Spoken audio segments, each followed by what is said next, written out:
முதலாவது நாம் பார்த்தோம், பிதாவாகிய தேவன், அவருடைய குமாரன். அடுத்த ஸ்டெப் தூய ஆவியானவர். இந்த தூய ஆவியானவருக்கு உதவி செய்கிறதுக்கு he has thousands and thousands and crores of angels. அநேக தேவதூதர்கள் இருக்கிறார்கள்.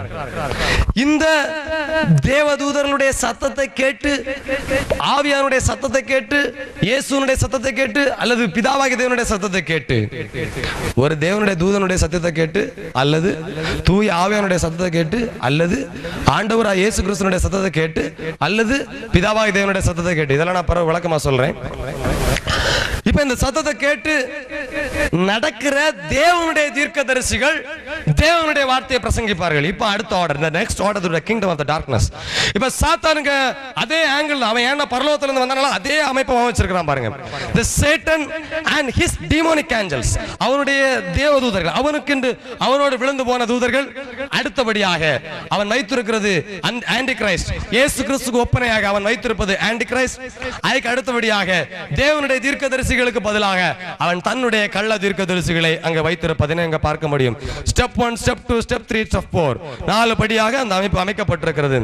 as like our God, he will never goes to meet and man. ஒன்னு தெரியுமா, யாரையுமே வஞ்சிக்கிறதுக்கு சாத்தான் வர மாட்டான், யார்கிட்டையும் பேசுறதுக்கு சாத்தான் வர மாட்டான். எப்படி பிதாவாகிய தேவன் பூமியில இறங்கி வரமாட்டாரோ அதே போல சாத்தான் உங்க யாரையும் பார்க்க வர மாட்டான். அதனால பயப்படவே செய்யாங்க. பல வேத ஆதாரங்கள் நான் வைத்திருக்கிறேன். ஆனா but he knows somebody who has going to rule the world. உலகத்தை ஆள போகிறான் எவனா ஒருத்தன் தெரிஞ்சிட்டு, எப்படி பிதாவாகிய தேவன் தாம் அபிஷேகம் பண்ணப்பட்ட பிரத்யேகமான தீர்க்கதரிசிகளுக்காய் பரலோகத்தின் வானத்தை திரையை கிழிச்சிட்டு இறங்கி வராரோ, அதே போல பாதாளத்தின் மதக உடைச்சுக்கிட்டு வெளியே பிரத்யேகமா எழும்பி வருவான் சாத்தான். எப்ப வருவான் தெரியுமா, ஒருத்தனை தேவனை கத்து பிரத்யேகமா அபிஷேகம் பண்ணி தேவன் வல்லமை எடுத்து பயன்படுத்துறாரு அப்படிங்கிற செய்தி அவனுக்கு தெரியப்பட்டுனா உடனே he will open up the hell and came out from the hell and speak to them. அதுல ஒரு நல்ல உதாரணம் ஆண்டவராகிய இயேசு கிறிஸ்து. பலர் எல்லாம் அவனுடைய தேவன் அவனுக்கு தூதர்களை அனுப்பி பார்த்தான், அவனுக்கு கள்ள தீர்க்கதரிசிகளை அனுப்பி பார்த்தான், அவனுக்கு ஆன்டி கிரைஸ்ட் போன்ற செயல்பாடு உள்ள அந்த கிறிஸ்துகள் இப்பொழுதும் இருக்கிறார்கள் வேதம் சொல்லுகிறது. அப்படிப்பட்ட கிறிஸ்துக்களை அவன் அனுப்பி பார்த்தான். இந்த எந்த ஒரு பேச்சும் இயேசு கிட்ட பலிக்கல. கடைசியா பார்த்தான், I have to go என்று சொல்லி சாத்தான் பாதாளத்திலிருந்து புறப்பட்டு வந்து ஆண்டவராகிய இயேசு கிறிஸ்துவோடு முகமுகமாய் பேசினான். முகமுகமாய் பேசினான். அநேக முறை ஜெபத்தில் இருந்து சில காரியங்களை நான் என் மனைவி செய்து கொண்டிருக்கும் பொழுது, குறிப்பாக நான் ஒரு 7 ஸ்தோத்திர அட்டையை எழுதினேன். அந்த அட்டையை எழுதி முடித்தோன்னு அது ஒரு நாள் நாங்கள் சொன்னோம். சொல்லும் பொழுது அதுல ஒரு வார்த்தை உண்டு, உலக மனத்தையும் மோசம் போக்குற பிசாசு என்னும் சாத்தான் என்று சொல்லப்பட்ட பழைய பாம்பாகிய பெரிய வல்ல சர்ப்பம் தாழ தள்ளப்பட்டது. அதோடு கூட அதை சேர்ந்த தூதர்களும் மனிதர்களும் அசுத்தாவிலும் தாழப்பள்ள தள்ளப்பட்டார்கள் என்ற வெளிப்படுத்தல் புஸ்தகத்தில் உள்ள வார்த்தை உண்டு. அப்ப நான் அதை தொடுத்து சொல்லிக்கிட்டே இருப்போம், நீ தள்ளப்பட்டுட்ட, நீ விழுந்து போயிட்ட, நீ விழுந்துட்ட, நீ விழுந்துட்ட அப்படிங்கறத சொல்லிக்கிட்டே இருப்போம். ஒரு முறை இப்படி அது தொடக்க காலத்துல சொல்லிக்கிட்டு இருக்கும்போது ஒரு முறை சாத்தான் பிரத்யட்சமாய் முன்பு வந்து இறங்கினான். என் மனைவி பயந்தாச்சு. அது சொன்னா, இதை மாத்திரம் சொல்லாத, நான் எல்லா பக்கமே வரமாட்டேன், உன் பக்கமாவே நான் வரமாட்டேன், இதை மாத்திரம் நீ சொல்லாத, என்ன விழத்தள்ள சொல்லாத, நான் விழுந்து போகல அப்படின்னு சொன்னா. நான் சொன்னோம், நீ விழுந்து போயிட்டடா, you are fallen from the heaven. அவன் சொன்னா, நான் விழுந்து போகல, I am the king of this world. We told to him, you are fallen, you beggar. நீ விழுந்துட்ட. இன்னைக்கு இது வரைக்கும் தெரியுமா, சாத்தானுக்கு ஒரு நம்பிக்கை உண்டு, ஆண்டவரை ஜெயிச்சிடலாம். He plans to take over the throne of the Lord. அதுக்குதான் அர்மகதன் யுத்தம், அதுக்குதான் ஆண்டவரோட யுத்தம். இந்த வேத புஸ்தகத்துல எழுதியிருக்கிறதெல்லாம் அவன் நம்ப மாட்டான். அவனுக்கு தெரியும் ஆண்டவர், but he has a good belief system. அவனுக்குள்ள ஒரு பயங்கரமான நம்பிக்கை இருக்குது. எல்லா ஜனங்களுடைய ஆத்மாவை நான் கைக்குள்ள எடுத்து இவர் படைச்ச படைப்பனை அழிச்சு நான் இவருடைய சிங்காசனத்துக்கு மேலாக போவேங்கிற நம்பிக்கையில தான் இன்னைக்கும் இருக்கிறான். பாதாளத்துக்குள்ள கடந்தாலும் அவன் கொம்புல பாருங்க சொரணை அதிகமாவே தான் இருக்குது. As like God, he will never going to meet and people to deceive anyone. யாரையுமே வஞ்சிப்பதற்கு அவன் பிரத்யட்சமாக வருவதில்லை. அவன் தன்னுடைய வேலையாட்களை தான் அனுப்புவான். First he false prophets, first false preachers, after that கள்ள தீர்க்கதரிசிகளும் கள்ள போதகர்களும் first line. If he fails, அவங்க ஃபெயில் ஆயிட்டாங்க, he will send some demonic angels. அவங்க ஃபெயில் ஆயிட்டாங்க அப்படிங்கறது செய்தி இவனுக்கு கேள்விப்பட்ட பிற்பாடுதான் அவன் பிரத்யேகமா வெளிப்படுது. இதை குறித்து நான் பல காரியங்களை சொல்ல முடியாது. காரணம், இப்படிப்பட்ட சாத்தான் சபையிலிருந்து இப்படிப்பட்ட அனுபவங்களை பெற்ற பலர் சொன்ன சாட்சிகளை என்னால் கேட்க முடிந்திருக்கிறது. ஆயினும் நான் அவைகள் சொன்ன சாட்சிகளை வைத்து நான் நம்பவில்லை, வேத வசனத்தின்படியே நான் நம்புகிறேன். எல்லாரும் சாட்சி சொல்வதை வைத்து நான் நம்புவதில்லை. எல்லாருடைய அனுபவங்களை ஏன் அனுபவத்தை கூட நான் நம்ப மாட்டேன், ஏன் உணர்ச்சியை நான் நம்ப மாட்டேன், ஏன் சித்தம் செய்யற நான் நம்ப மாட்டேன், எனக்கு என்ன தோணுதுங்கிறத நம்ப மாட்டேன். தப்பா இருக்கிறத கண்டுபிடிச்சிட்டேன் அன்னைக்கு எல்லாத்தையும் சொல்லுவேன் நான் சொன்னது தப்புன்னு. என்னைக்கு நான் ஒரு தப்புல இருக்கேன் கண்டுபிடிச்சிட்டேனோ, நான் அவமானப்படுறதுக்கு இதுவரைக்கும் நான் வெட்கப்பட்டதே கிடையாது. ஏன்னா சத்தியத்துக்காக நான் அவமானப்பட்டா நாளைக்கு நான் பரலோகத்தில் இருக்கும்போது மகிமை அடைவேங்கிறது எனக்கு தெரியும். பட் ஆனா ஆண்டவர் அப்படி விடமாட்டாருங்கிறது எனக்கு நிச்சயமா அறிந்திருக்கிறேன். காரணம், இதை பல ஆண்டுகளாக இருந்து தியானித்து பிற்பாடு உங்களோடு பேசுகிறேன். If need, he goes to அப்படிப்பட்ட காரியங்களை சாத்தானானவன் பிரத்யேகமாக மனிதர்களோடு இடைபடாத ஒரு காரியங்கள் இருக்கிறது. அதனால் நீங்கள் அதிகமாக பயப்பட வேண்டிய அவசியம் இருக்காது. If needs, he will send his angels to destroy God's children. அவனுடைய பிள்ளைகளை தன்னுடைய தூதர்களை அனுப்பி கொலை செய்யும்படியா அல்லது அழிக்கும்படியா அவன் ஜனங்களை விடுகிறான், அல்லது அவனே போய் தேவனுடைய தூதர்களை அனுப்பி செயல்படுத்துகிறவனாய் காணப்படுகிறான். இதுக்கு நல்ல ஒரு உதாரணம் நான் வைத்திருக்கிறேன். ஒரு தேவனுடைய மனிதனை நான் கேள்விப்பட்டேன், ஒரு சாட்சி. அவருக்கு இயேசு பத்தி தெரியாது. திடீரென்று ஒரு நாள் அவர் வெளியிலே கிரவுண்ட்லவே படுத்திருந்தாராம். அவர் ஒரு நீக்ரோ, கிரவுண்ட்லவே படுத்திருந்தாராம். திடீரென்று ஒரு வேல் கம்பு போன்ற ஒன்றை வைத்து ஓங்கி யாரோ காலில் குத்துவது போல் காணப்பட்டதா. கண் விழித்து பார்க்கிறார், அவர் காலில் இருந்து ரத்தம் போகிறது. ஆனா நடந்தது ஆவில, ரத்தம் வந்தது நெஜத்துல. இவர் அரண்டு போனார். ஏன் தெரியுமா? சாத்தானுடைய தூதன் இறங்கி வந்து அவன் காலை குத்தி இருக்கிறான். அதுக்கு அடையாளம் என்ன தெரியுமா? ஒரு சில நாட்களிலே ஆண்டவராய் கர்த்தராய் இயேசு கிறிஸ்து பிரத்யட்சமா அவர் முன்னால தரிசனத்தானார். ஹல்லேலூயா. பாருங்க, ஆண்டவர் எந்த லெவல்ல ஃபோர்ஸ் உங்களுக்கு விரோதமா எந்த அளவுல டீமனிக் பவர் இருக்குதோ அந்த அளவுக்கு தேவனை இறங்கி வருவார். ஒருவேளை இப்ப தேவனுடைய தூதர்கள் உங்களுக்கு உதவி செய்தா போதும்னா தேவனுடைய தூதர்கள் வருவாங்க, அல்லது தேவனுடைய ஊழியக்காரர்கள் தேவனுடைய பிரதிநிதிகள் உங்களுக்கு உதவி செய்தா போதும்னா தேவனுடைய பிரதிநிதிகள் வருவாங்க, அல்லது இயேசு தான் இறங்கி வந்து உங்களுக்கு உதவி செய்ய வேண்டிய நிலைமை இருக்குன்னா இயேசு வருவாரு. இல்ல பிதாவாகிய தேவன் தான் வரணும்னா அப்படி ஒரு டைம் இது வரைக்கும் நடக்கவே இல்லை. அதனால சந்தோஷம். அல்லேலூயா. If needs, he will come. அவர் தேவைப்பட்டால் வருவார். ஆனால் இதுவரைக்கும் வரவில்லை. 1 யோவான் 2ஆம் அதிகாரம் 18ஆம் வசனம். பிள்ளைகளே, இது கடைசி காலமாக இருக்கிறது. அந்தி கிறிஸ்து வருகிறான் என்று நீங்கள் கேள்விப்பட்டபடி இப்பொழுது அநேக அந்தி கிறிஸ்துக்கள் இருக்கிறார்கள் என்று எழுதப்பட்டிருக்கிறது. அவன் தன்னுடைய மனிதர்களை அவன் பயன்படுத்துகிறது.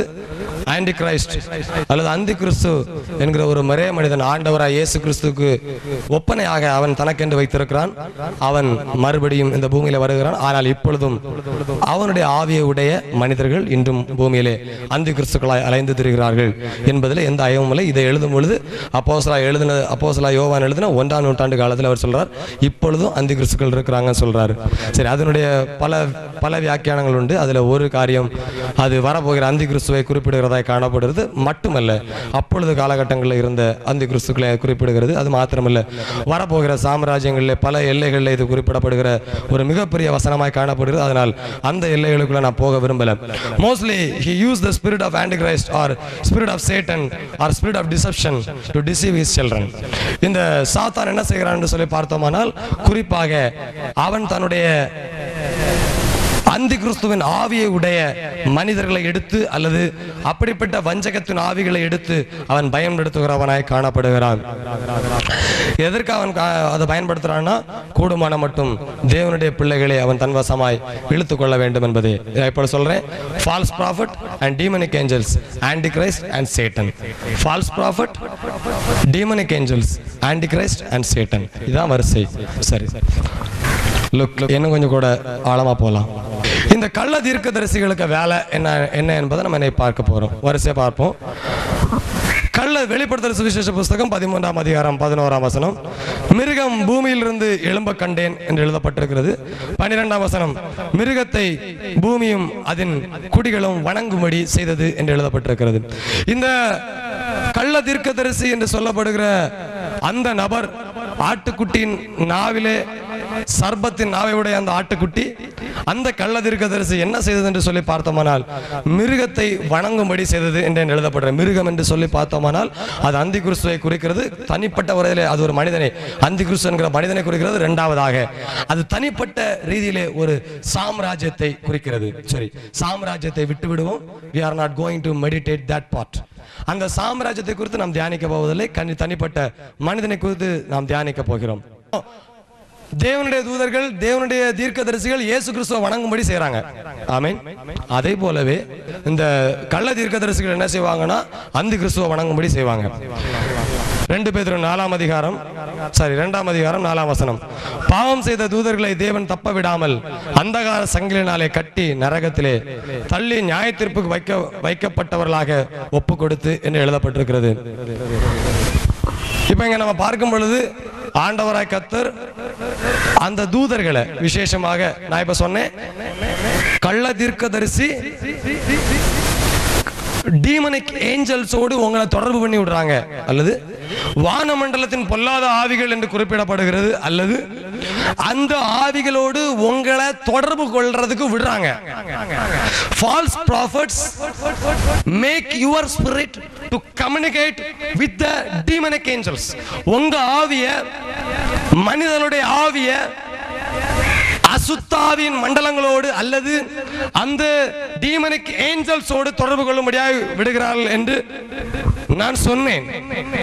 இங்கே பார்க்கும் பொழுது அந்த தூதர்கள் கட்டப்பட்டு கிடக்கிறார்கள் என்று எழுதப்பட்டிருக்கிறது. கட்டப்பட்டு கிடக்கிறார்கள் என்று இங்கே எழுதப்பட்டிருக்கிறது. They are bounded in chains. Yes, that's true.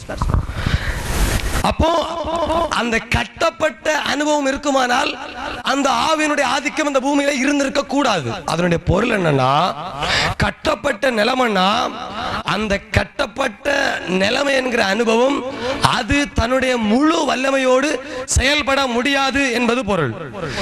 சாத்தானும் அவனுடைய தூதர்களும் தன்னுடைய முழு வல்லமை, முழு பலனான வீச்சோடு இந்த பூமியில செயல்பட முடியாது. அவன் முழு பலனோடு முழு வல்லமையோடு செயல்படுகிற நாட்கள் தான் அந்த 7 years. அதுல சொல்ல போனா only 3.5 years he is a dummy fellow. 3.5 வருஷம் அவன் ஒண்ணுமே செய்ய முடியாது, அவன் ஒரு வேஸ்ட். ஆனா 3.5 வருஷம் தான் அவன் ஹீரோவா இருப்பான் அந்த பூமியில. அவனுக்கு வாழ்க்கையில அவன் கிடைக்க போற வருஷமே 3.5 வருஷம் தான். 7 வருஷம் தப்பா நினைச்சிடாங்க. 3.5 வருஷம் தான் அவனுக்கு டைம், 7 வருஷம் கிடையாது. நான் அதை சொல்றேன், எப்படிங்கிறத சொல்றேன் பாருங்க. நான் சொல்லுவேன், அவனுக்கு கிடைச்சிருக்க டைம் 3.5 வருஷம் தான். கொடுக்கப்பட்ட டைம் 7 வருஷம். அதுல 3.5 வருஷம் தான் அவன் ஹீரோ. அவன் வந்து பெரிய கலசல், எல்லாரையும் கொலை பண்ணுகிறவனா அப்படிலாம் அட்டகாசம் பண்ணலாம் முடியும். 3.5 வருஷம் தான். அந்த 3.5 வருஷம் கூட தேவனுடைய பிள்ளைகள் நிமித்தம் குறைக்கப்படலாம் அப்படின்னு இயேசு சொல்லியிருக்கிறார். சரி, அந்த காரியம் நம்ம இப்போ வேண்டாம். இப்போ the Satan and his angels are bounded in chains. அதனுடைய பொருள் என்னன்னா, அவர்கள் தங்களுடைய பேய்த்தனத்தின் வல்லமையை போதுமான வரைக்கும் வெளிப்படுத்த முடியாது. வெளிப்படுத்தல் சுவிசேஷம் 9ஆம் அதிகாரம் 2ஆம் வசனம், அவன் பாதாள குழியை திறந்தான், உடனே பெருஞ்சுளையில் புகையை போல அந்த சூளையில் இருந்து புகை எழும்பிற்று. அந்த குழியின் புகையினால் சூரியனும் ஆகாயமும் அந்தகாரப்பட்டது என்று எழுதப்பட்டிருக்கிறது. இங்க பாருங்க, ஒரு தேவனுடைய தூதன் இறங்கி வாரான், வந்து பாதாளத்துக்கு குழியை திறக்கிறான். திறந்தது மாத்திரம் தான் உண்டு, பூமியை அந்தகாரப்பட்டுட்டு. இப்ப பூமி நல்லா பிரைட்டா இருக்கு, சந்தோஷப்பட்டுடுங்க. பாதாளத்துக்கு குழியை திறந்தாச்சுன்னு வச்சுங்களேன், இட்ஸ் ஃபுல் ஆஃப் டீமன்ஸ். உங்க கம்ப்யூட்டர்லாம் அங்க உங்களுக்கு தேவை கிடையாது. ஒரு சாதாரண ஒரு தேவனுடைய பிரதிநிதினா நீங்க நினைச்சதே எனக்கு மைண்டுக்குள்ள ஓடிடுது. He is Satan and his angels. நீங்க இங்க நினைக்கிறதுக்குள்ள அவன் சிங்காசனத்துல இருந்து கால்குலேஷன் போட்டு உங்களை தூக்கிடுவான். He no need some kind of tube lights or wasteful weapons to destroy you. He will send some plagues upon you. சாதாரண ஒரு வியாதி அனுப்பிவிடுவோம், உங்க வாழ்க்கையை சீரழிஞ்சு போயிடும். சாப்பிட்றதுக்கு வாய் இருந்தா தானே சாப்பிட முடியும். வாயில புண்ணு வச்சுட்டான்னா கொள்ளவும் விற்கவும் முடியாது. That's another thing. But there is a world of spirit. பாதாள குழி திறந்த உடனே திரளான கட்டப்பட்ட தூதர்கள் புறப்பட்டு வெளியே வருகிறார். அவங்க எவ்வளவு தூதர்கள், எப்படி இருப்பாங்கன்னு அவங்களுக்கு சொல்றேன். மிகவும் தூஷணமான தூதர்கள். He started to spread over the world. All atmosphere is controlled by the demons. பூமி முழுவதுமாக சாத்தானுடைய ஆளுகையால் நிரப்பப்படும். ஏற்கனவே இயேசு சொல்லியிருக்கிறாரு, இந்த உலகத்தின் அதிபதி வருகிறான், என்னிடத்தில் அவனுக்கு ஒன்றுமில்லை என்று. இந்த உலகத்துக்கு அதிபதி அவன் இருக்கிறான். Now mainly he used the spirit of giants and powerless bonded angels. இப்போ அவன் யாரை பயன்படுத்திட்டு இருக்கிறானா, ஆவி அவன் பயன்படுத்துறது. குறிப்பா யார் அவன் பயன்படுத்துறானா, வானமண்டலத்தின் பொல்லாத ஆவிகள் அல்லது இந்த மாதிரிப்பட்ட சம்பவங்கள் ஒப்பனையாக வருவது எவ்வளமாய் இருக்கிறதுன்றா, ஜெயின்ஸ் அரக்கர்களுடைய ஆவியும் மற்றும் கட்டப்பட்டு கிடக்கிற ஏஞ்சல்களுடைய சிறிய வல்லமைகளும் அது முழுமையாய் செயல்பட முடியாது. அவருடைய ஒரு பகுதியான வல்லமை இந்த பூமியில வெளிப்பட்டு கொண்டிருக்கிறது. அதுபோக பாவத்தை பிறப்பிக்கிற பொல்லாத ஆவிகள், அப்படி பாவத்தை பிறப்பிக்கிற அசுத்த ஆவிகள். அசுத்த ஆவியெல்லாம் ஒரு கேட்டகரியே கிடையாது. ஆக்சுவலி அசுத்தாவியெல்லாம் சாத்தானுக்கு கீழே இருக்கக்கூடிய என்ன சொல்லலாம், ரொம்ப லோக்கலான ஆவிகள், லோக்கலான வேலைக்காரன். நம்ம அந்த அசுத்தாவிக்கிட்டே இந்த குட்டியாரன் அடிக்கும். ஆவில கரபுரச கலாபகராக தலாபக தலாக்கு தில்லி புத்தலின்னு மேலே துள்ளினாதான் அசுத்தாவியே போவோம். ஒரு சாத்தானுடைய தூதன் வந்தா எப்படி இருக்கும்? In the Garden of Eden, Satan's deception power and influence in this world. பாருங்க, allows him to enter into the body of the serpent and deceive them both. இவன் பாருங்க, ஒரு சாத்தானுக்கு வல்லமை தேவன் வேலி அடைச்சு பாதுகாத்து ஏதேன் தோட்டத்தை வச்சிருக்கிறாரு. நல்லா கவனிக்கணும், தேவன் வேலி அடைச்சு பாதுகாத்து ஏதேன் தோட்டத்தை வச்சிருக்கிறாரு. எங்க வச்சிருக்கிறாரு? பூமியில வச்சிருக்கிறாரு. இவன் அழகா ஞானமா சர்பத்துக்கு உடம்புக்குள்ள போயிட்டான். எப்படி போனான்? How he has had the power to get inside God's creation. தேவனுடைய படைப்புக்குள்ள அவன் எப்படி போக முடிஞ்சது? How he can able to penetrate? Think. He has some kind of evil power holdings in this world. இந்த பூமிக்கு மேல அவனுக்கு அநேக அதிகாரம் இருக்கிறது. அவன் இந்த பூமியினுடைய பிரதிநிதி அல்ல இந்த பூமியினுடைய ராஜாவா இருக்கிறான். அதனால அது அவனுக்கு செய்ய முடிஞ்சது. அதை குறித்து நான் மோர் தியானத்துக்குள்ள போக விரும்பல. அதை குறித்து லைட்டா எனக்கு தொட்டுட்டு போறேன். Because of the evil angels freed from the hell, they had a great chance to fight against the God's angel. ஒன்னு தெரியுமா, இந்த பாதாளத்தினுக்குள்ளே திறக்கப்பட்டது ஒரு பகுதி.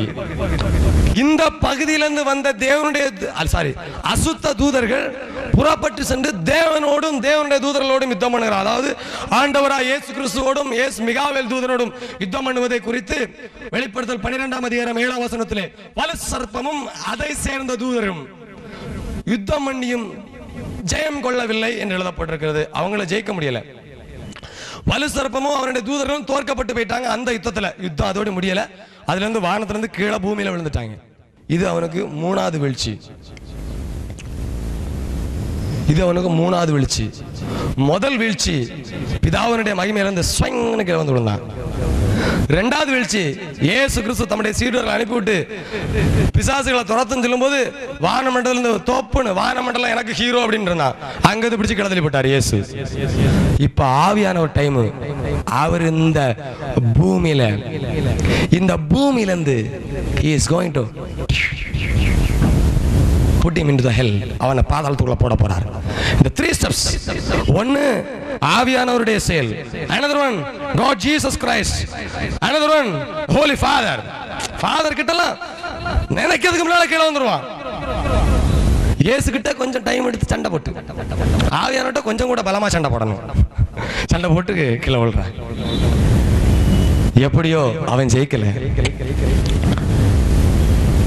So the false prophet in the one who helps to this evil angels to control the whole world. இந்த கள்ள தீர்க்கதரிசிகள் என்ன செய்கிறார்கள் என்று சொல்லி பார்த்தோமானால், இந்த பூமியை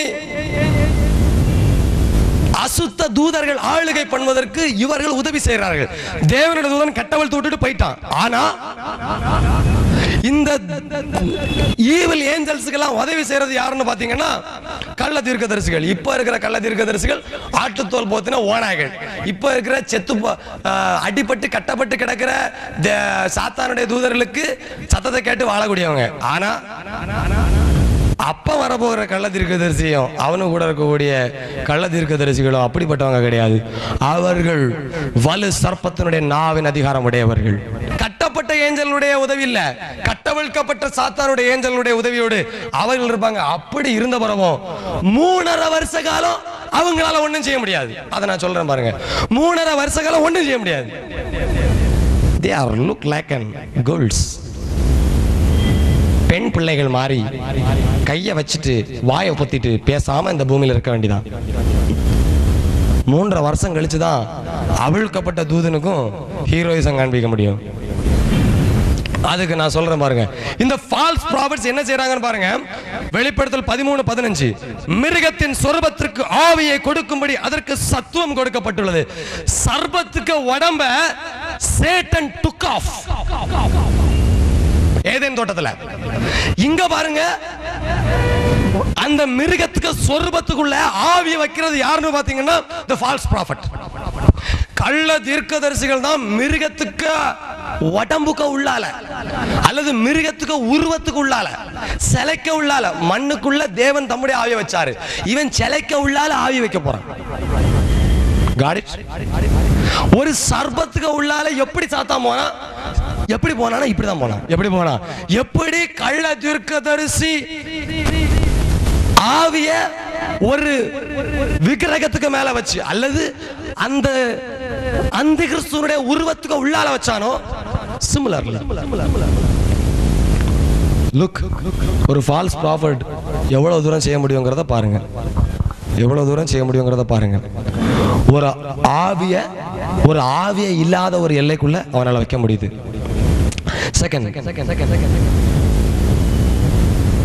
False prophet and evil angels helps to Antichrist. இவங்க ரெண்டு பேரும் சேர்ந்து என்ன பண்றாங்க? False prophet அந்த demonic angels, அந்த demonic spirits அந்த குறிப்பிட்ட மிருகத்துக்குள்ள, மிருகத்தின் உருவத்துக்குள்ள வைக்கிறாங்க. வைத்து அந்த மிருகத்துக்கு உதவி செய்கிறார்கள், அந்த கிறிஸ்துவுக்கு உதவி செய்கிறார்கள். நாம் தேவனுடைய ஆலயமா இருக்கிறோம். இந்த ஆலயத்துக்குள்ள யார் வந்துட்டா? Who came? Some God's prophet came to you. சில தேவனுடைய தீர்க்கதரிசி வந்தார்கள். தேவனுடைய ஆவியை பெற்றுக்கொள் என்று சொன்ன பொழுது பரிசுத்த ஆவியானவர் உனக்குள்ளே வந்தார். ரைட்? இப்பொழுது இந்த ஆவியானவர் என்ன செய்கிறார்? ஆண்டவராய் இயேசு கிறிஸ்துவை தொழுது கொள்ளும்படியாக நம்மை மாற்றுகிறார். Similarly, the false prophet give a new spirit. ஒரு புதிய ஆவியை உங்களுக்குள்ள அனுப்புவார். The angelic demonic ghosts. அந்த ஆவி உங்களுக்குள்ள வந்துச்சுன்னா you will start to worship the beast. You can't be able to say I will never worship. உங்களால நீங்க நினைச்சாலும் நீங்க யோசிச்சாலும் உங்களால அந்த மிருகத்தை வணங்காம இருக்க முடியாது. If you left in this world. Similarly, இப்ப இருக்கிற கள்ள தீர்க்கதரிசிகளுக்கும் ஒரு குறிப்பிட்ட எல்லை வரைக்கும் அதை கொண்டு போறாங்க. தேவனுடைய பிள்ளைகளுள் ஆவியை பெற்றிருக்கிற பிள்ளைகளை வஞ்சித்து அவர்களுக்குள்ளே அசுத்த ஆவிகளின் சில வல்லமைகளை ஏற்றிவிட்டு அவர்கள் மாற்றி விடுகிறவர்களாய் காணப்பட இது நிமித்தம் அவர்கள் சாத்தானுடைய வேலையாட்களாய் மாறி போய் விடுகிறார்கள். So this demonic angels and the false prophets helps to worship the Antichrist. ஒரு தேவனுடைய தீர்க்கதரிசியும் தேவ ஆவியானவரும் ஆண்டவராய் இயேசு கிறிஸ்துவை தொழுகை செய்ய வைப்பது போல இந்த கள்ள தீர்க்கதரிசியும் அசுத்த ஆவிகளும் அந்த கிறிஸ்துவை தொழுகை பண்ணும்படியாய் மாற்றுகிறார்கள். சரி, இந்த அந்த கிறிஸ்து என்ன செய்வான்? This Antichrist 13ஆம் அதிகாரம் வெளிப்படுத்தல் 13:2 நான் கண்ட மிருகம் அதன் வாய் சிங்கத்தின் வாயை போல இருந்தன. வலு சர்ப்பமானது தன் பலத்தை தன் சிங்காசனத்தையும் மிகுந்த அதிகாரத்தையும் அதற்கு கொடுத்தது. பிதாவாகிய தேவன், பிதாவாகிய தேவன் தம்முடைய ஒரே பேரான குமாரனுக்கு சிங்காசனத்தை கொடுத்தாரு. Two are different. ரெண்டு பேருமே வேற வேற. Antichrist and Satan is different. Real? God our Father and His Son Jesus Christ is different. They are not both. Okay. அதுதான் இங்க தெளிவுபடுத்துற மாதிரி. இப்ப இங்க பாருங்க, வலு சர்ப்பம் என்ன பண்ணுது? அது அதிகாரத்தை அந்தி கிறிஸ்துக்கு கொடுத்திருக்குது. அந்தி கிறிஸ்து என்ன பண்றான்? ஃபால்ஸ் ப்ராஃபட் அந்தி கிறிஸ்துவுக்கு, அந்தி கிறிஸ்து சாத்தானை தொழுகை பண்ண வைக்க அவன் ஆயத்தப்படுத்துகிறான். அதற்கு உதவியாக யார் வருகிறார்? 11ஆம் அதிகாரம் 7ஆம் வசனம். பாதாளத்திலிருந்து ஏறுகிற மிருகம் அவர்களோட யுத்தம் பண்ணி அவர்களை ஜெயித்து அவர்களை கொன்று போட்டது என்று எழுதப்பட்டிருக்கிறது. பாதாளத்தில் இருந்த மிருகம் என்பது அந்தி கிறிஸ்துவை குறிக்கிறது. இந்த அந்தி கிறிஸ்து தேவனுடைய 2 தூதர்களை கொன்று போடுகிற செயல் அங்கே காணப்படுகிறது. தேவனுடைய பிரதிநிதிகளை, தேவனால் அனுப்பப்பட்ட தேவனுடைய இறை தூதர்களை கொலை செய்து போடுவதை நீங்கள் பார்க்க முடியும். இப்ப யார் வந்திருக்கா? சேட்டன் வரல. சேட்டன் தன்னுடைய சிங்காசனத்தை யாரு கொடுத்திருக்கிறார்? Give his throne to the beast. அந்த கிறிஸ்து கொடுத்தார். அந்த கிறிஸ்து வந்து அவன் கொலை செய்து போடுறான். அதுக்கு முன்னால வரைக்கும் இந்த தேவனுடைய தீர்க்கதரிசிகளோட யுத்தம் பண்ணது அந்த கிறிஸ்து கிடையாது. சாதாரண கள்ள தீர்க்கதரிசிகளும் அல்லது இப்ப இருக்க தீர்க்கதரிசிகளோட 10,000 கோடி மடங்கு வல்லமை மிக்க வரப்போகிற கள்ள தீர்க்கதரிசிகளோடு இந்த தேவனுடைய பிரதிநிதிகள் போராடி கொண்டிருந்தார்கள். Normally people are most deceived by the false prophet because they are anointed by the demonic powers and work with the help of the evil angels. அநேக தேவனுடைய பிள்ளைகள் தேவனுடைய பிள்ளைகள் கள்ள தீர்க்கதரிசிகள் மூலமாக வஞ்சிக்கப்படுகிறார்கள். காரணம் என்னன்னா, அவர்கள் அந்த கள்ள தீர்க்கதரிசிகளை அசுத்த ஆவிகள் அபிஷேகம் செய்து அந்த அசுத்த ஆவிகள் அந்த கிறிஸ்துக்கு வேலை செய்யும்படியாக இந்த பூமியிலே அவர்களை அலைய விட்டிருக்கிறது. வெளிப்படுத்தல் புஸ்தகம் 16ஆம் அதிகாரம் 13ஆம் வசனம். வாயிலும் சர்ப்பத்தின் வாயிலும் மிருகத்தின் வாயிலும் கள்ள தீர்க்கதரிசியின் வாயிலும் இருந்து தவளைகளுக்கு ஒப்பான 3 அசுத்த ஆவிகள் புறப்பட்டு வர கண்டேன். 3 பேர். முதல்ல யாரு? வலு சர்ப்பம், இது வேற. இரண்டாவது ஆன்டி கிரைஸ்ட் மிருகம், இது வேற. கள்ள தீர்க்கதரிசி 3 பேரும் பிரத்யட்சமா இறங்கி வராங்க. எப்படி பிதா குமாரன் பரிசுத்த ஆவியானவர் இந்த பூமியில வந்தா, பிதா வந்தாலே பூமி தாங்காது. எப்படி பிதா குமாரன் பரிசுத்த ஆவி 3 பேரும் இந்த பூமியில வந்து செயல்பட்டா பூமி எப்படி இருக்கும்? பரலோகம் போல இருக்குமோ? இப்பொழுது 3 பேர் வராங்க. யார் இவங்க 3 பேரும்? சாத்தான், அவனுக்கு பிரதிநிதி யாரு? Anti Christ. அண்ட் அவனுடைய அந்தி கிறிஸ்துனுடைய பிரதிநிதி யாரு? False prophet. இவங்க 3 பேரும் அவர்களுடைய அசுத்த சேனையோடு இந்த பூமியில வந்து நிக்கிறாங்க. இவங்க வாயிலிருந்து 3 விதமான டீமன்ஸ் வெளியே வந்ததுன்னு போட்டிருக்கு. 3 விதமான ஆவிகள். தேவ ஆவியின் இதே ரெவலேஷன் அங்க கொண்டு போய் பாருங்க. தேவனுக்கும் அவர் பிதாவாகிய தேவனுக்கு அவருடைய ஏஞ்சல்ஸ் உண்டு. ஆண்டவராகிய இயேசு கிறிஸ்துவுக்கு அவருடைய ஏஞ்சல்ஸ் உண்டு. ஆவியானவருக்கு அவருடைய ஏஞ்சல்ஸ் உண்டு. அதே போல இந்த திருத்துவம், சாத்தானுடைய திருத்துவம் வேலை செய்யுது. No one can able to escape when you are there. ஒருவேளை நீங்க அந்த நேரத்துல இங்க இருந்தீங்கன்னா கண்டிப்பா தப்பிச்சுக்கவே மாட்டீங்க. சரி, நிச்சயமாக சாத்தான் இந்த பூமிக்கு கீழே தான் இருக்கானா? இல்ல அவன் கட்டப்பட்டு தான் இருக்கானா? அவனுடைய ராஜ்யம் எப்படி இருக்கு? ஏன் இந்த கள்ள தீர்க்கதரிசிகளை குறித்து இவ்வளவு டீப்பா பார்க்க வேண்டியிருக்கு அப்படிங்கறத குறித்து இன்னும் ஆழமா போவோம். வெளிப்படுத்தல் புஸ்தகம் 12ஆம் அதிகாரம் அதனுடைய 7ஆம் வசனத்திலிருந்து 10ஆம் வசனம் வரைக்கும். வலு சர்ப்பமும் அதை சேர்ந்த தூதர்களும் யுத்தம் பண்ணியும் ஜெயம் கொள்ளாமல் போனார்கள் என்று எழுதப்பட்டிருக்கிறது. சாத்தான் என்று சொல்லப்படுகிற பழைய பாம்பாய வலு சர்ப்பம் தாழ தள்ளப்படுகிறது என்று சொல்லப்பட்டிருக்கிறது. அதோடு சேர்ந்து அதோட தூதர்களும் தள்ளப்படுறாங்க சொல்லப்பட்டிருக்குது. அப்படி அவங்க தள்ளப்படும் பொழுது ரட்சிப்பும் வல்லமையும் தேவனுடைய ராஜ்யமும் அவருடைய கிறிஸ்துவின் அதிகாரமும் இந்த பூமியில உண்டாயிருக்கிறது என்று சொல்லப்பட்டிருக்கிறது. ஆனா இந்த வாக்கியம் சொல்லும் போது தேவனுடைய ராஜ்யம் இந்த பூமியில கிடையாது. இதுக்கு பிறகு நிறைய சம்பவம் நடக்கும். இது அதாவது இந்த குறிப்பிட்ட சம்பவம் 7 ஆண்டுல நடு மத்தியில நடக்குது. First he falls from the heavens to the earth. He loses his power from the heaven. நான் ஏற்கனவே சொன்னபடி அவன் வானத்திலிருந்து விழத்தள்ளப்பட்டான். அதனால அவனுக்கு அதிகாரம் அங்க இல்ல. ஏற்கனவே ஆண்டவர் என்ன செஞ்சாரு? 3ஆம் வானத்திலிருந்து பிடிச்சு தள்ளி போட்டாரு. இப்போ 2ஆம் வானத்தை பிடிச்சிட்டு இருக்கலாம்னு பார்த்தா இயேசு பிடிச்சு தள்ளி போட்டாரு. இப்போ என்ன செஞ்சிட்டு இருக்கான்? பூமியில கிடக்கான். இப்போ அவன் எங்க கிடக்கான்? Is anybody knows? I will tell you where is he. நான் சொல்றேன் அவன் எங்க இருக்கான்.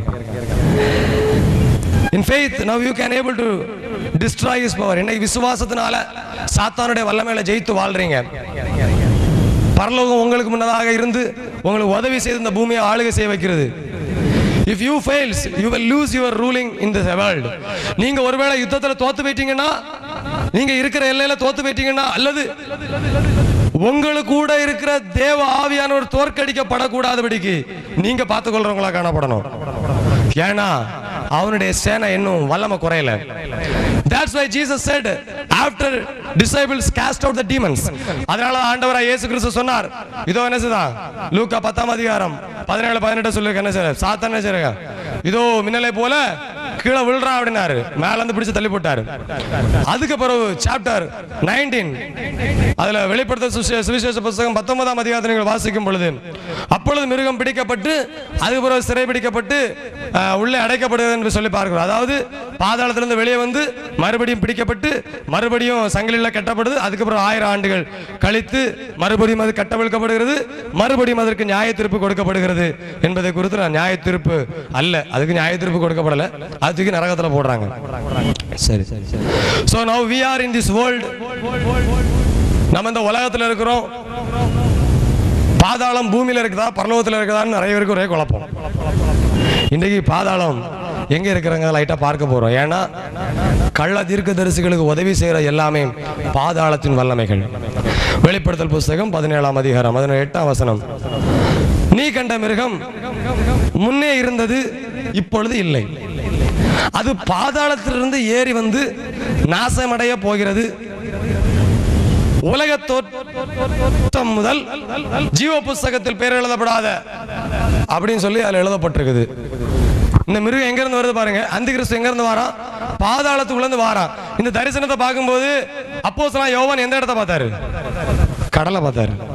ஓகே ரைட், கடலை பார்த்தாரு, பூமி நிலத்தை பார்த்தாரு. மொத்தத்தில் அவன் இந்த பூமிக்குள்ள இருக்கான். இனி நான் ஸ்பாட்டை கிளியரா கொண்டு போறேன் எங்க இருக்க போறாங்க. வெளிப்படுத்தல் 11:7 பாதாளத்தின் ஏறுகிற மிருகம் அவர்களோட யுத்தம் பண்ணி அவர்களை ஜெயித்து அவர்களை கொண்டு போட்டது என்று அந்த 2 சாட்சிகளை கொண்டது குறித்து அங்கே எழுதப்பட்டிருக்கிறது. அவன் பாதாளத்திலிருந்து ஏறி வருகிறான் என்று சொல்லப்பட்டிருக்கிறது. பாதாளம் என்றால் ஆங்கிலத்திலே பாட்டம்லெஸ் பிட் என்ற அர்த்தம், அதாவது முடிவில்லாத ஒரு குழி. ஏசாயா தீர்க்கதரிசன புத்தகம் 14ஆம் அதிகாரம் அதனுடைய 9ஆம் வசனம், கீழே இருக்கிற பாதாளம் உன் நிமித்தம் அதிர்ந்தது. கீழே இருக்குதுன்னு அர்த்தம் என்னது? இட்ஸ் அண்டர் அவர் நீத், நமக்கு கீழே. கீழே இருக்கிற பாதாளம் சாத்தான் வானத்திலிருந்து விழுந்ததை கண்டு அதிர்ந்து அவருடைய வருகையை கண்டு பிரமித்து போயிட்டான். பூமியின் அதிபதிகளும் ராட்சதர்களும் செத்த ராஜதர்கள் கட்டப்பட்டு அவர்கள் வல்லமை குறைந்து கிடக்கிறாங்க. செத்த ராட்சதர்களும் யாவரும் உன் நிமித்தம் எழும்பி சாத்தான் உள்ள விழுந்தவன அவனுடைய ஆட்கள்லாம் கை கட்டி நிக்கிறாங்க, நட்டிங்க நிக்கிறாங்க. வந்துட்டாம்யா. ஜாதிகளுடைய எல்லா ராஜாக்களும் அவர்களுடைய சிங்காசனத்திலிருந்து எழுந்து அவனை பார்த்து கனம் பண்றாங்க. ராஜாக்கள் எல்லாம் உபாகம் 32:22 அதுல சொல்லப்பட்டிருக்கு, என் கோபத்தின் அக்கினி பற்றி கொண்டது, அது தாழ்ந்த நரகம் மட்டும் எரியும் என்று எழுதப்பட்டிருக்கிறது. நான் இந்த வசனத்தை சொன்னதற்கு காரணம் பாதாளம் இட்ஸ் அண்டர் அவர் நீத். விஞ்ஞானிகள் இவ்வளமாய் சொல்லுகிறார்கள், பூமியினுடைய ஆழத்தை கண்டுபிடிக்க முயன்ற பொழுது பூமியினுடைய நடிமத்தியிலே மிக கொதிக்கத்தக்கதான பூமியை வெந்து உருகத்தக்கதான வெப்பமண்டலம் இருக்கிறதாம். அந்த வெப்பமண்டலத்துக்குள்ள யாராலும் போக இயலாது. ஒரு முறை பூமியினுடைய இந்த எல்லைகளை தொடங்கி அடுத்த எல்லைக்கு சில வினாடிகளில் செல்லும்படியாக ஒரு ட்ரெயினை கண்டுபிடிக்க விஞ்ஞானிகள் முயற்சி செய்தார்கள். இப்ப சக்சஸ் ஆயிற்று. ஆனா பூமி இப்படி இருக்குது என்று சொல்லி பார்த்தோம்னால் நடு மத்தியிலே அந்த கொதிக்கிற அந்த குழம்பு இருக்கிறது. அதனால சென்ட்ரல்ல போக முடியாதனால அவங்க என்ன பண்ணாங்கன்னா லைட்டா கொஞ்சம் சைடா டிவியேட் பண்ணி இப்ப அமெரிக்கால இருந்து கிளம்புனா இந்தியால வித்தின் ஹவர்ஸ்ல வந்து சேர்ந்துடலாம். அப்படி ஒரு ட்ரெயினை கண்டுபிடிச்சு அதுக்கு ப்ராஜெக்ட் நடந்துட்டு இருக்குது. ஆனா சென்ட்ரல்ல போக முடியாது. ஏன் சென்ட்ரல்ல போக முடியாது? அங்க ஏதோ ஒரு விஷயம் இருக்குது. நம்ம மனிதர்கள் நினைக்கிறபடி அது ஒரு எரி குழம்பு என்று அவர்கள் விஞ்ஞானிகள் சொல்லுகிறார்கள். பல விஞ்ஞானிகள் நாங்கள் அங்கே மனிதர்களுடைய சத்தத்தை கேட்கிறோம், யாரோ அழுவது போல் சத்தத்தை கேட்கிறோம். இதெல்லாம் வைத்து நான் நம்ப முடியாது. அனுபவங்களை வைத்து சில காரியங்கள் நம்ப இயலாது. ஆனா வசனம் என்ன சொல்லுது? எஸ் தட்ஸ் ட்ரூ அப்படின்னு சொல்லுது. வெளிப்படுத்தல் 9ஆம் அதிகாரம் 2ஆம் வசனத்திலே அவன் பாதாள குழியை திறந்தான், உடனே பாதாள குழியை திறந்தான் என்று போட்டிருக்கிறது. குழி எங்க இருக்கும்? வானத்துக்குள்ளேயா குழி இருக்குது? பாதாள குழி பூமியில் இருக்குது. அவன் அதை திறந்தான் என்று எழுதப்பட்டிருக்கிறது. அப்பொழுது அங்கிருந்து திரளான அசுத்த தூதர்கள் புறப்பட்டு வெளியே வந்தார்கள். சரி,